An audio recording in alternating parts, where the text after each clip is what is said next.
What's going on, everybody? So today we got our precision dealer coming. We're gonna get the planter all set up. So we got the soil finisher out yesterday. I brought it up here this morning, unfolded it so we can take and just go through it, see what all needs to be done. We got all the parts and stuff for it. This back row here, we have, not on the outsides, these are 7-inch shovels on the outside 2 shanks. The rest of these are all 9-inch. So these are all getting switched to 7-inch. What we've done in the past here is have the 9-inch on just to make kind of a clean sweep everything. Now that the drags are kind of getting wore down a little bit, we're going to throw 7-inchers back on there so it doesn't make as many gullies, because those big ones make gullies and kind of makes the seedbed a little bit uneven. So we're going to take and we're going to do that, as well as go through and replace, but there's a lot of shanks that need new bushings on them, along with shovels. So we're going to go through and do all that, you know, our normal every year soil finisher thing. So but all the bean seed this year is all Pioneer. We got all the totes here for beans. We do not have all of our corn seed yet. We still have a little bit to come in yet. So, and then we should be set on corn seed, or on seed. So, this our next fun thing to wait for is fertilizer. So we use a tender tank that we get from the co-op, and then they'll take and you know, they'll refill it whenever we need to, or they'll, you know, bring a truck out and refill it whenever we need to. So eventually down the line, we're going to start putting it back in bulk. Back in the day, we used to have a big steel tank and it was an old gas station, or like an old tank that they'd have underground for the gas stations. We used to have that we put 28 in, but we stopped doing that because the tank was getting old and it just made more sense to do it the way we're doing it now. But especially in years like this, it would be nice to have it in bulk so we know we have it. So, but back then we were putting a lot more down. Now, you know, that back then it was like 12 gallons to the acre versus now, you know, our 3 or 4 or 5 gallons to the acre. So, we also had kind of our own, or we had our own tender trailer. We'd always put those tanks that are down there, they were on our flatbed semi trailer, and we'd have a pumping station for that too, because at that point we were spraying still, and we'd also have that for a tender trailer as well. So it you know, kind of double purpose there. You know, we use it for, you know, our spring planting fertilizers, and then clean it out and then use it for you know, spraying over the summertime. So, but no, we haven't been spraying for a few years now, and always something that we'd like to get back into, but we would most likely do a self-propelled sprayer at that point. Vertical till, we don't have any. Did get that out, sitting down below. Nothing really that has to be done to that. All we got to do is grease that up and go. We did have the blade sharpened last fall before we got into, you know, fall tillage, but that sharpness didn't really last long because we vertical tilt a lot during the fall time. So we will not be sharpening those blades again. They're still good yet, but they kind of dulled up pretty quick. So we won't sharpen up the blades again. We'll end up taking and buying new ones for it. Those are before their new Barracuda blades or whatever. That's a 2014, I believe. We bought it.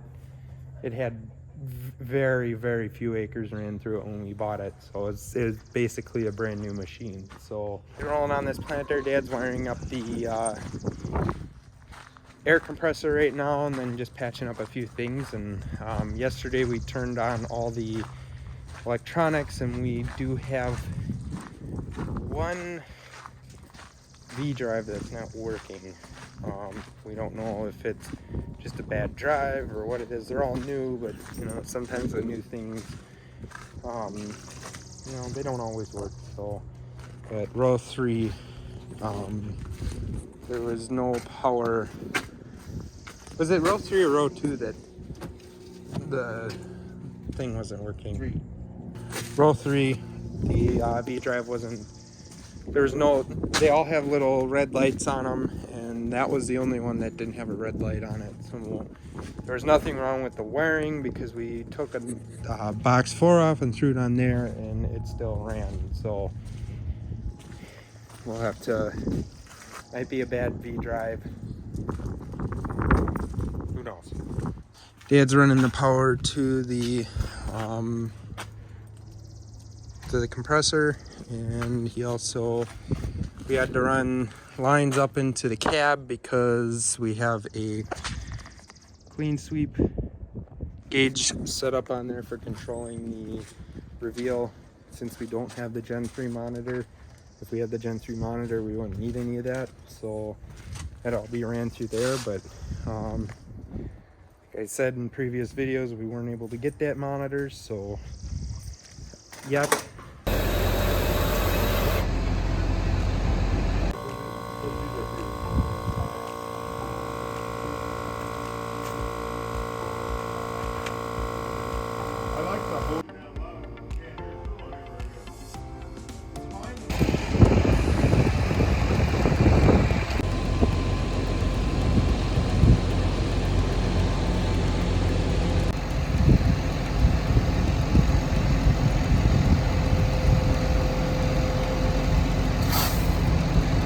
So right now we're setting up the V-Apply HD. Had to run some wires to plug into the PDM, which is the power module. The pump is running.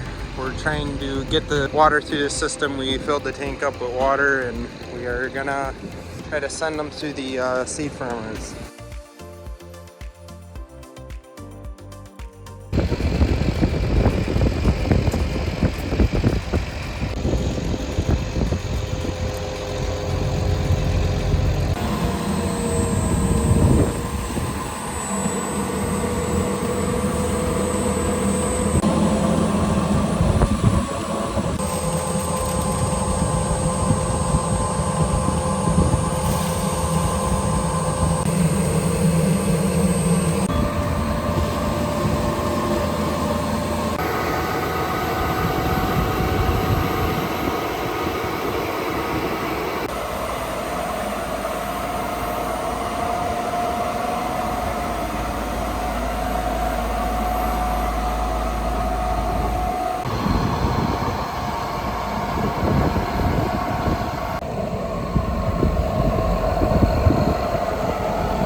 Alright, so it's about a week later. We are out testing out the planter here. Dad and our agronomist is out there. What we are doing now is we're putting in the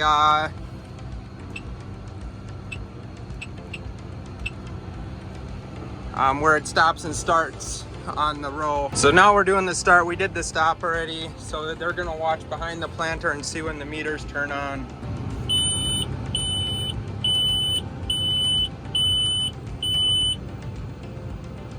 All right, so we were 30 inches off, so I punched that in there, and I was negative 33 on the, whoops, and we want to go back. Set up system calibration. So we were 30 inches too late, and then we were 33 inches too early.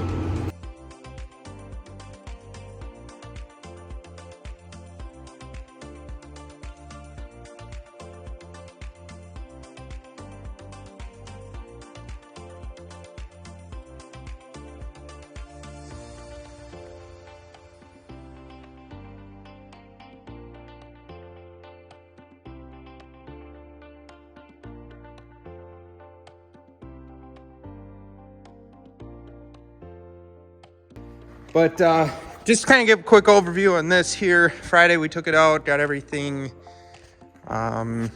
calibrated that we needed to. We'll do a little bit more fine tuning on the first day of planting. So unhitched it from the 215 because Dad actually ran back down there to that same field and did the auto steer calibrations for that tractor. It's a lot easier to do it without some on the back. So yeah, but now we're just waiting for it to the weather to cooperate. It's not cooperating very well right now, so it's still cold out, and it is, you know, overcast and crappy out. So the meter's all calibrated up. We just have a little bit more fine tuning to do coming up into the headlands for accuracy wise, but otherwise, yeah, we should be all set to go. So I'll explain more of that on the first day of planting. Granted, when Dad and I are calibrating stuff like that, I tend to not pick up a phone or a camera because we're all trying to figure stuff out, so it gets kind of hectic. Last week, Thursday, I started on the soil finisher, my brother and I, and we got this whole back row. We put our 7-inch shovels on here, and we had a couple of shanks to replace. We were able to get shanks, fortunately. From the sounds of it, those things are very numbered on availability, so we've got some of the last ones we had to do actually a little traipsing around Wisconsin to find some of them. So something about that company who makes them is not making them anymore, or no longer in business or something or other, so that should be interesting. So we got 8 of them. Hopefully that'll take us through the next couple of years, and hopefully by that point this thing will be replaced with something else. You can tell that shank is bad because of the way it wears on that or wore that sweep out.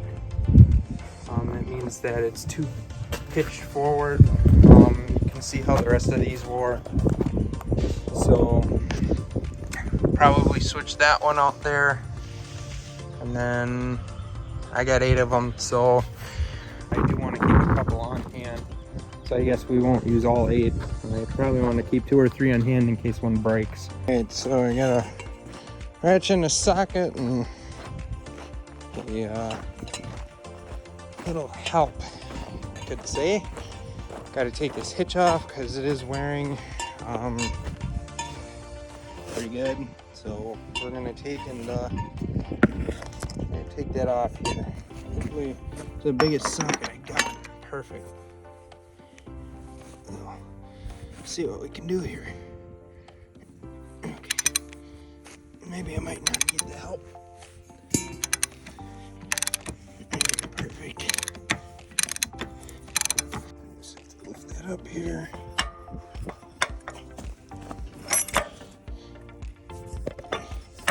Sorry about that.